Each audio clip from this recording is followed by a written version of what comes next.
და გვაცხოვნეს ჩვენ ვითარცა სახიერ არს და კაც მოყვარე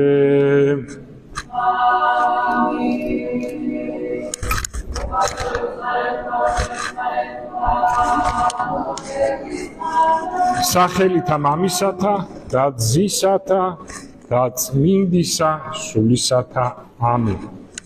ძმანო და დანო, როგორც უკვე თქვენ მიხვდით და ზოგიერთმა იცოდეთ კიდევაც, დღეს არის ხსენება ათონის წმინდა მიწაზე გაბრწყინებულ მამათა და რუსეთში მამათა და დედათა გაბრწყინებულ წმინდანების ხსენება.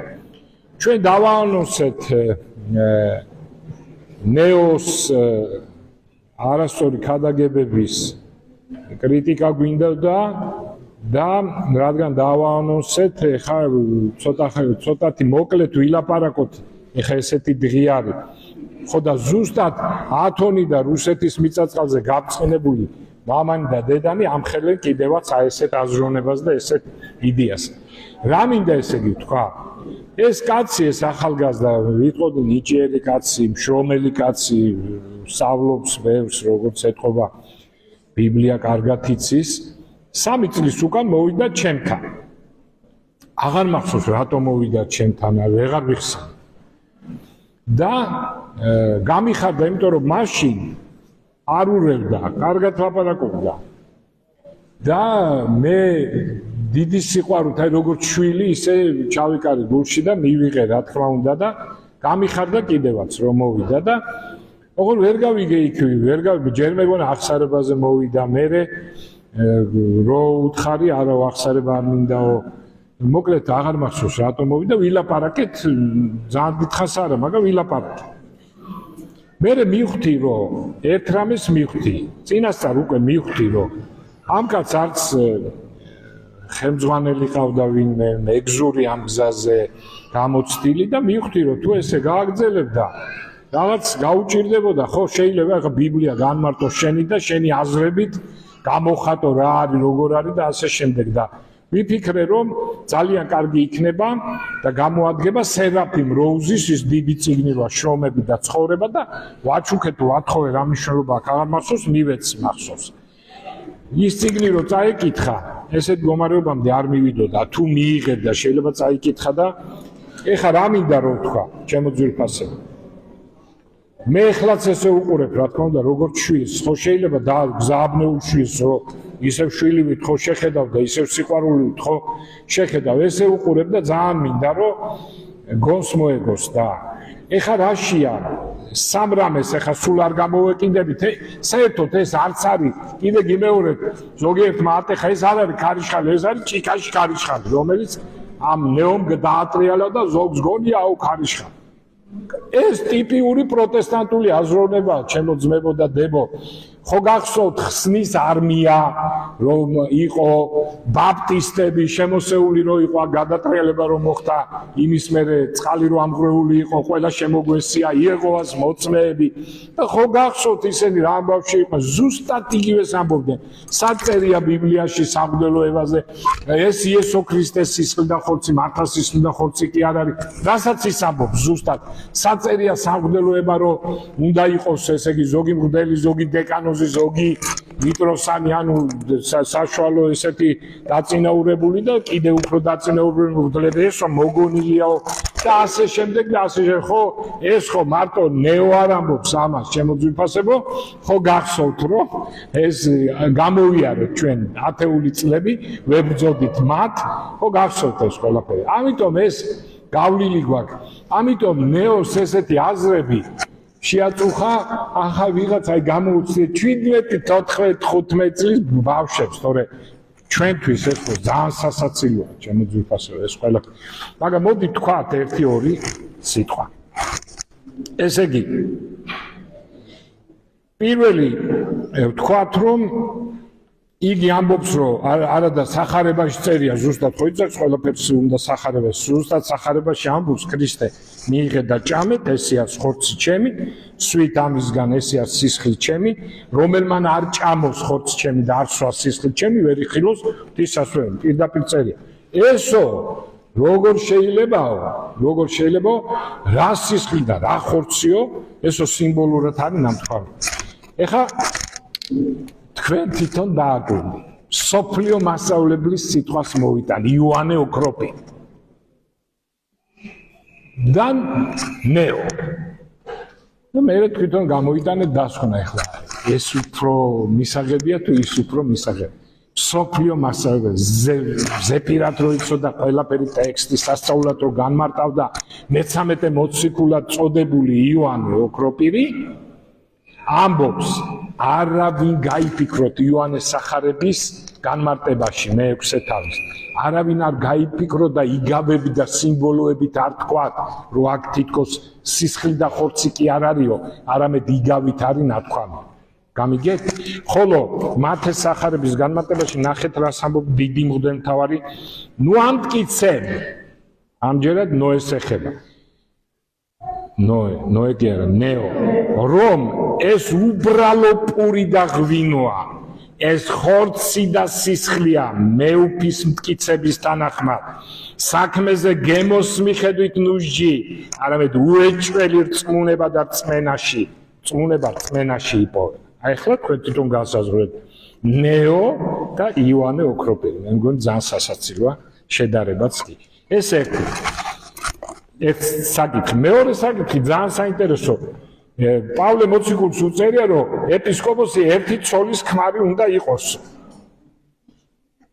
და საიდან მოიტანო ეკლესიამო ან ანუ ჩვენზეა ლაპარაკი რომ ნუ კათოლიკებსაც გადაწყვეტა საიდან მოიტანაო ნუ კათოლიკებს უფრო ჩვენ გვეხელო. საიდან მოიტანო და რა უფლებითო წმინდა წელი როცა პავლე ამბობსო ერთი ცოლის ქმარ ეპისკოპოსი ეხა ეს ჩვენ ბევრჯერ აგვიხსენე და კიდევ ერთხელ ვხსნი. პავლე როცა ამბობს ეპისკოპოსი ერთი ცოლის ქმარი იმას კი არ ამბობს რომ ეპისკოპოსი რო ეკურთხება ცოლი შეინარჩუნოს და ერთი ცოლი ყავდესო არამედ ის პიროვნება რომელიც კანდიდატი ეპისკოპოსობის და ყავს ერთი ცოლი და თუ ერთი ცოლი გაშვებული ყავს და მეორე ცოლი ყავს უკვე კანდიდატად არ შეიძლება რომ წარადგინო. მიხვდით რას ამბობს? ასევე მღვდელი თუ მღვდელს ცხოვრებაში ყავს ერთი ცოლი გაუშვებს და მეორე ცოლს მოიყვანს ის პიროვნება ეპისკოპოს და მღვდლის კანდიდატად აღარ შეიძლება უარგისია. ესეა ახლა ჩვენი კანონები და დაფუძნებული ამ ზუსტად ახლა რასაც ვამბობ ამაზეა ლაპარაკი და არა იმაზე ჩემო ძვირფასება რომ კართაგენელს და იმ დიდ გრიგოლს ასაულთ მოქმეს და იმ პირველ 70 მოციქულს და თუ გინდა პავლეს და თუ გინდა იმ ეპისკოპოსებს ცოლები ყავდათ ეხლა რა სატანიზმია ჩემო ძვირფასება ეს ამ გაგებით არის მაგრამ კიდე მივყვეთ ეხლა რომ ვინმე რო არ იფიქროს რომ ეს შენი რაღაცა შენი ის არ იყოს შენი განმარტებაა და ისე ოქროპირი მოუშვერეთ. თქვენ იცით რომ ოქროპირს ყავდა მეგობარი ძალიან ახლობელი მეგობარი თეოდორე. მე ამ თეოდორემ ზუსტად ცოლი მოიყვანა ხო ამბობს ის რომ ერთი ცოლი უნდა ყავდესო და ხო და მოიყვანა. ალბათ იმანაც იფიქრა. ой რაი პავლე ამბობსო და მოიყვანა ცოლი. და ოქროპირი ორი წერილი დაწერა შედევრი ჩემო ძვირფასებო თანამედროვეენით ვერ ვკითხულობ ისეთ შედევრია ძველი ქართული სულ იმას ვკითხო ისამა ქსეროგზე ამოღებული მაშინ ჯერ კიდე 80-იან წლებში ხო და ოქროპირი ამბობს ამ თეოდორე დაცემულს ეუნება ანუ ეპისკოპოსს რომელიც ცოლი მოიყვანა მაგრამ შენთვის თეოდორე უკვე შეუძლებელია ქორწინების დაცვა რამე თუ ის ვინც ზეციურ სიძერს დაეწინდა ეპისკოპოსს მერე კი მიატოვებს მას და დედაკაცთან დაამყარებს კავშირს იმ რუშებს 1000-ჯერ უწოდო ქორწინება ეს იმდენად უარესია რუშობაზე რამდენადაც ღმერთი ადამიანზე აღმატებული და ნახე ხაზგასმით ვამბობ ნუ რა ვინ გაცდუნებს ამ სიტყვებით თეოდორე ქორწინება ღმერთს არა უბძალავსო ქორწინება არა უბძალავს მაგრამ რუშობა აუბძალავს გამიგეთ მე საიდან მოიტანა კაცო რომ პავლე მოციქული არ გძალავსო არ შეიძლება პავლე ამბობს პირდაპირ ამბობს იყავით როგორც მეო ანუ უცოლოთო გამიგეთ ეს ჯობიაო ამ იდეის საწინააღმდეგოდ ნეო აი ეს ყველაფერი რაც მე ხარ თქვი ჩემო ძვირფასებო არის ყველაფერი დაფუძნებული სახარებაზე და კიდევ ერთი მომენტი საწერიაო საერთოდ მდლებზეო ეპისკოპოსებზეო ასე შემდეგ და ასე შემდეგ ეს უკვე ნამეტანია და ძალიან სასაცილოა იმიტომ რომ წმინდა წერილის მტკიცებით ჩემო ძვირფასებო იერარქია აი მაგალითად პირველი ტიმოთეს მესამე თავში და პირველი ტიმოთეს მესამე და მეხუთე თავში ეპისკოპოსის მღვდლებისა და დიაკვნებისა პირდაპირ ლაპარაკი ხა სხვა მაგალითები რო არ მოვიყვანოთ უამრავი როცა ხელდასხმები ხდებოდა ხო იცით არა მღვდლების ესე იგი ასე რომ ეს საიდან მოიტანა რომ ვითომ სახარებაში და წმინდა წერილში არ წერია და ნახეთ ახლა ჯერ კიდე ერთ რამეს წავიდე მე ეხა ნეო ამბობს რომ საწერია რომ არისო იერარქია ესე იგი თქვა დაბალი მღვდელი თქვა საშუალო მღვდელი და მაღალი მღვდელი ხო აგერ ძმაო როგორ არ წერია ახლა უყურეთ ნახეთ პირველი ტიმოთეს მეხუთე თავში მე-17 მღვდლები რომლებიც წესიერად ასრულებენ საქმეს ორმაგი პატივის ღირსნი არიან ყოფილა თუ არა ძველ ეკლესიაში წმინდა წერილზე დაყრდნობით რომ მღვდლები რომლებიც მეტად უფრო კეთილსინდისიერად გამოირჩევიან ორმაგი პატივის ეხა ჩვენ დღევანდელი იმით განმარტოთ არის მღვდელი და არის დეკანოზი ანუ მღვდელი რომელიც აი პავლე მოციქული ორმაგი პატივის ღირსია აი მოგონილია ესა უფრო მეცაც გეტყვით არიან დეკანოზები და არიან კიდევ უფრო დაწინაურებული მღვდლები ხო თქვა მიტროსანი და წინამძღვრები ნახეთ როგორ წერი აქა ორმაგად პატივის ღირსი უნდა იყვნენ და აი ეხა მესამე უფრო მეტად კი ისინი რომლებიც იღწვიან ქადაგებითა და გამოძღვრებით აჰა პირდაპირ წერია საიდან მოიტანა რომ ვითომ ეკლესია შემდგომ მოიგონა რომ მღვდლები რომლებიც უფრო კარგად მოიქცეოდნენ არ უნდა დაწინაურებულიყო აგერ პავლე მოციქული გვეუბნება ხოლო კიდევ უფრო კარგად ვინც იქცეოდა და ქადაგებაში გამორჩეულიყო კიდევ უფრო უნდა დაეწინაურებდა აბატონო რა მიუღეთ და კიდევ ერთი ძალიან საინტერესო თუ წმინდა წერილს დავეყრდნობით უფრო ბავშვებს ვეუბნები თქვენ ეს კარგად იცით თუ წმინდა წერილს დავეყრდნობით მაშინ უნდა მივიღოთ წმინდა გადმოცემაც ჩემო ძვირფასებო რომელიც ასევე წმინდა წერილს წერია აი მეორე თესალონიკელთა მეორე თავის მე-15 მუხლი ტკიცეთ დექით ზმანო და იფხარით მოძღვრება რომელიც გისწავლია გინდა სიტყვით გინდა წერილით გესმით თქვენ წმინდა წერილის გარდა ის თურმე სიტყვითაც ანუ წმინდა გადმოცემაც არსებობს ანდა მეორე პირველი კორინთელთა 11-ის მეორე გაქებთ ძმანო რადგან ჩემი ყველაფერი გახსოვდა როგორც გადმოგეცი არა წმინდა წერილი როგორც ისე იმარხავ გადმოცემას გამიგეთ ესე იგი არსებობს გადმოცემა ხო სახარებაში ხო წერია რომ იმარხულეთ მაგრამ როგორ უნდა ვიმარხულოთ რანაირად ეს გადმოცემით არის ეხლა ისმის კითხვა კი მაგრამ ეს გადმოცემა რო არ დაამახიჯონ ვინ უნდა გადმოგწეს ეკლესია გადმოცემას ინახავს ეკლესია ერთი ჭეშმარიტი ეკლესია იმიტომ რომ სვეტი და სიმტკიცე ჭეშმარიტებისაო ეხლა რომელია ეს ეკლესია ნახეთ რა კარგად ჩანს ეს ყველაფერი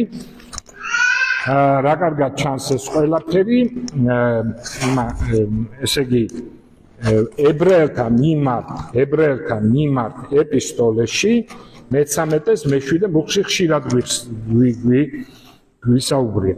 გაიხსენეთ თქვენი წინამძღოლები, რომლებიც გიქადაგებდნენ ღვთის სიტყვას და მათი სიცოცხლის აღსრულების შემყურება, როცა მოკვდებიანო, მიბაძეთ მათ. ეხა ისმის კითხვა, ვინ იყვნენ პირველი წინამძღოლები? მოციქულები, 70 მოციქული. ვინ მოიტანა? ხო არის ეს ცნება? ნეოს კითხოთ, სად უწერია, სად არის ეს? ვინ მოიტანა მათი ცხოვრება? 12 მოციქულის, შემდეგ 70 მოციქულის. ჩვენ ეკლესია, მართლმადიდებლური ეკლესია. ვინმე სხვაა? გამიგეთ ჩემო ძვირფასებო? ხო და აი რა და ეს მარტო მოციქულებზე ხო არ არის მე თქვენთან ვიყო ვიდრე აღსასრულამდე სოფლის ანუ ეკლესიაში გამორჩეული აი ეს წინამძღოლები ვინც გადაგებდნენ ისე რომ ეფუძნებოდნენ ჭეშმარიტ სწავლებას და არა გადახვეულად იმიტომ რომ პავლე ამბობს ვინც გადაუხვევს ანგელოზმაც რომ გითხრას ის რაც ჩვენ გითხარით იმის საწინააღმდეგო არ მიიღოთ გამიგეთ ანუ ეკლესია ინარჩუნებს ამ სწავლებას შემოძებდა ის წმინდა სახარება რაზეც ეყობა ნეო და ის პროტესტანტები ვინ შემოინახა მართლმადიდებელმა ეკლესიამ ქრისტეს ეკლესიამ წმინდა მამებმა შემოძვირფასება რამდენი სახარება იყო იმათ რატო არ ამბობენ სხვა სახარებებს რატო არ ეყრდნობიან იმიტომ რომ ეკლესიამ ეს გამოარჩინა და ეს მოიტანა დღევანდელ დღემდე ისინი ეფუძნებიან ამას ეს არის ტიპიური პროტესტანტული აზროვნება ტიპიური პროტესტანტული და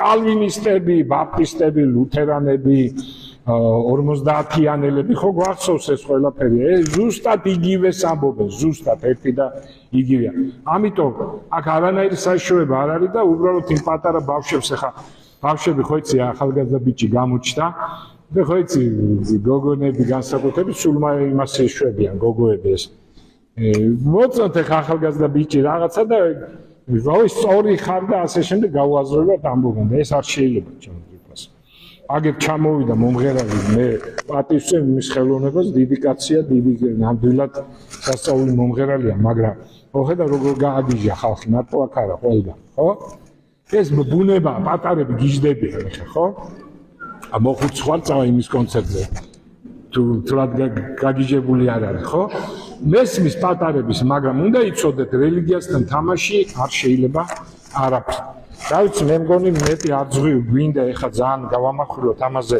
ყურადღება მე მგონი ყველაფერი თქვი და იცით რა არის ეს არის გამოუცდელობა ამ პარტავნება და უსიყვარულობა ჩემო ძვირფასებო უსიყვარულობა პირველი კორინთელთას მე-13 თავი ძალიან უნდა მიაღწიოთ ყურადღება სასწაული ის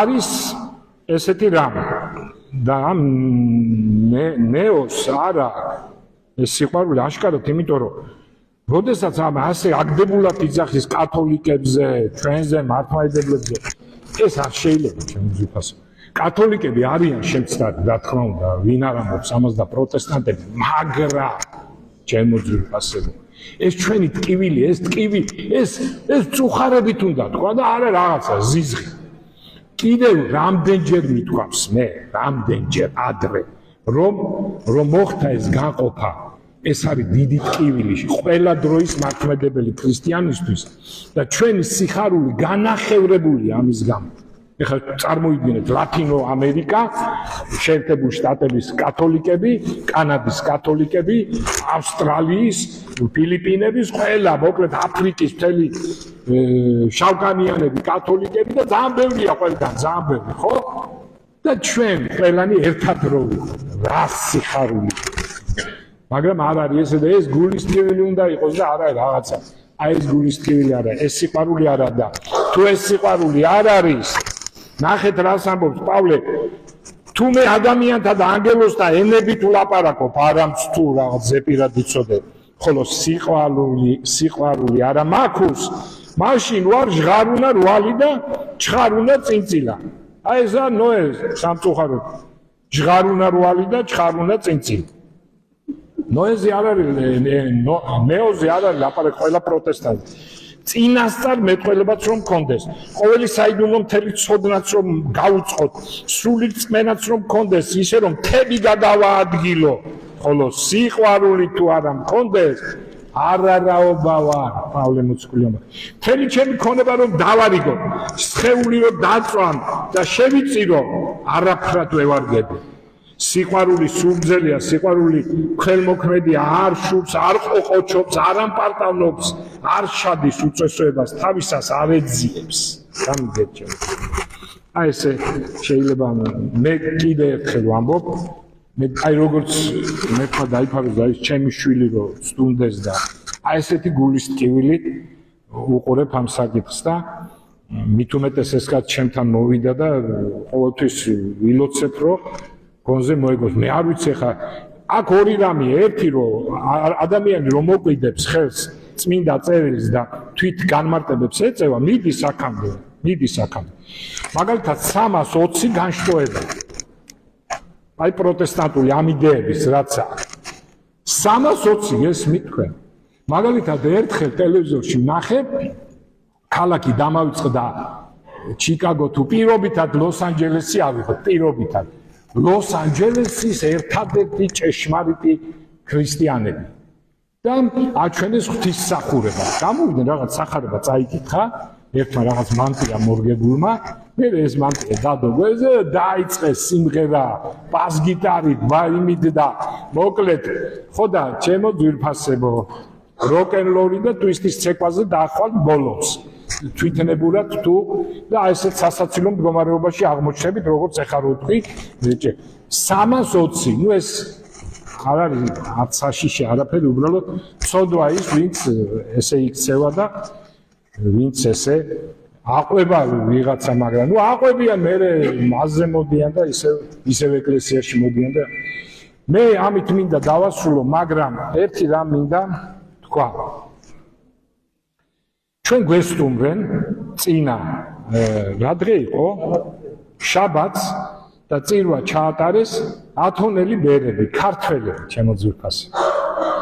ვიღაცამ გადაიღო ამას დავდებთ, აი დღევანდელი ქადაგების მერე დავადებთ ამასაც. ესე იგი ეს არის მამა ალექსი ხუნდაძე, არქიმანდრიტი ალექსი ხუნდაძე და არქიმანდრიტი ილარიონ მეგრელიშვილი. აქ ვინც ნახეთ თქვენ ალბათ შაბათს იყავით. ჩაატარეს წირვა. ხო და ძალიან თბილი სიტყვებით მომიხსენიეს ამ მამებმა, არც ვიცოდი მე პატარები იყვნენ თურმე მე ესწრებოდნენ თურმე ჩემს ქადაგებებს, რაღაც ძალიან დიდი სიყვარულით მომიკითხეს, მე რა თქმა უნდა ეგენი არ მახსოვს და არც ვიცი უსმენთო თქვენს ქადაგებებსო, ძალიან გვიყვარხართო და ყველას უშევთო მამა ალექსანდრესთან ვინც შეგვეკითხება ვისთან მივიდეთო. ძალიან სასიხარულოა რა მიხარდა. ერთადერთი მამა ალექსი ხო და რაზე ვამბობ ახლა დიდი ხალხია ეს. 80 წელი მე ერთხელ მათ უთხარი 100 წელი მეტი რა გამოთვალე 80 წელი მღვდელი არ ყოფილა ათონის თაზე ქართველი. 80 წელი და პირველი აკურთხეს მამა ილარიონი და მამა ალექსი. გესმით თქვენ? ღვთისგან რა გამორჩეული ხალხია, გესმით თქვენ? მონასტერი გრიგოლიუსი, ძალიან მაგარი წინამძღვრის ხელმძღვანელობის ქვეშ არის. უბრალოდ 1-2 რაღაცა ისეთი ხმა გავარდა, თითქოს ისაო რა ქვია, ისინი არიან რა ქვია. ლიბერალები გამორიცხულია ჩემო ძვირფასი. ამათმა ისეთი რამე გამორიცხული ეგენ ლიბერალები იყვნენ. რაღაცა უხუმრია თითქმის ხუმრობის დონეზე რაღაცა უთქვია და ის ეთქობა ატაცებული იქნა და რაღაცა გამოცხადებული ლიბერალი, არანაირი ლიბერალები, ღვთისმსჩეული ხალხია. შენ გესმით კაცო ათონის თაზე 80 წელი რო არ იქნება და ღმერთი ხო ამბობს თმაც კი არ ჩამოვარდება თმის ღერი ჩემს გარეშეო და ეს ორი ადამიანი აირჩია მთელ საქართველოდან წარმოიდგინე რომ ეკურთხენ ღმერთს. აი ესეც სასიამოვნო ამბავი, ასე შევეხმიანე დღეს ათონის სიწმინდეს და მინდა ვთქვა რომ არასწორად წერია თქვენში ათანასე დიდს მოვიდა ესო გასასწორებელია ათონის აის ვინც დაარსა ათონის მთან ათანასე დიდი კვდება ესე ეს უდიდესი მამა ჩამოინგრევა გუმბათი მოყვება ქვეშ და მოკვდება ხო რა როგორი ის ამიტომ არ უნდა განიკითხოთ ადამიანი როგორ კვდება და არ უნდა გამოიტანა დაასკვნა რომ აი ესე მოვიდა და ისე ათანასე დიდი როგორ მოკვდა წარმოიდგინე ესეთი ეს ცხოვრება და დღეს არის დედების და მამების რუსეთის მიწა-წყალზე გაბრწყინებულების და ეს ზიზღი რუსი ხალხისადმი ზოგიერთს რო აქვს ეს არის ფაშიზმი. საერთოდ ზიზღი თურქი ხალხისადმი ესეც ფაშიზმია. ასევე ფაშიზმია ნებისმიერი სომხების ზიზღი და თქმა რომ სომხები ან მუსულმანი ისენი რა ქვია არაბები და ეს არის სხვა არის დამპყრობები სხვა არის ისა და სხვა არის ხალხი ჩემო ან ებრაელები ეხლა ზოგიერთი ებრაელები რომ ბობავენ ზღაზას საცხალი და დაადუღეს საშინელი ცოდვა ფაშიზმია მithვია და ამბობ მაგრამ აგერ გამოვიდა უამრავი ებრაელი და გააპროტესტა ეს რა არის რა ამ ყველაზე როგორ შეიძლება ამის თქვა ჩემო ძვირფასო მით უმეტეს რუსებზე რომლებსაც წმინდანები ყავთ ჩემო ძვირფასებო სერაფიმსა რომ მარტო ამისთვის უნდა შეიყვარო რუს ხალხი უნდა სერგი რადონეჟელი წარმოიდგინე მიხეილ წერელი ტაძარიციანი თბილისში ასევე იყო ჩვენთან არის დასაფლებული ვიტალი ჩვენთან არის დასაფლებული მაჟუგა რუსები როგორ შეიძლება არქიმანდრიტი რაფაელი ესეთი უდიდესი მამა აქ ცხოვრობს ცოცხალია დღესაც ასევე ბატონო ბრავო ვლადიმერი ვინ? არა ხო და ბევრია მატრონა ხალხო ღვთის მადლი იყო ისეთი რომ პირველ მოციქულების და იმის სად არის მადლი იყო იმაზე ქსენია პეტერბურგელი აღათია მელგუნოვა კიეველი რუსია ანასტასია თბილისელი აქ არის დასაფლავი როგორ შეიძლება ეგეთ რაც შეეხება აღა ფაშისტებს და ლიბერალებს რუსები და ქართველები არ გვიყვარს და მაინც ყველა უნდა შევიყვარო ჩვენთან არ ზმნებთ აგლოცოთ.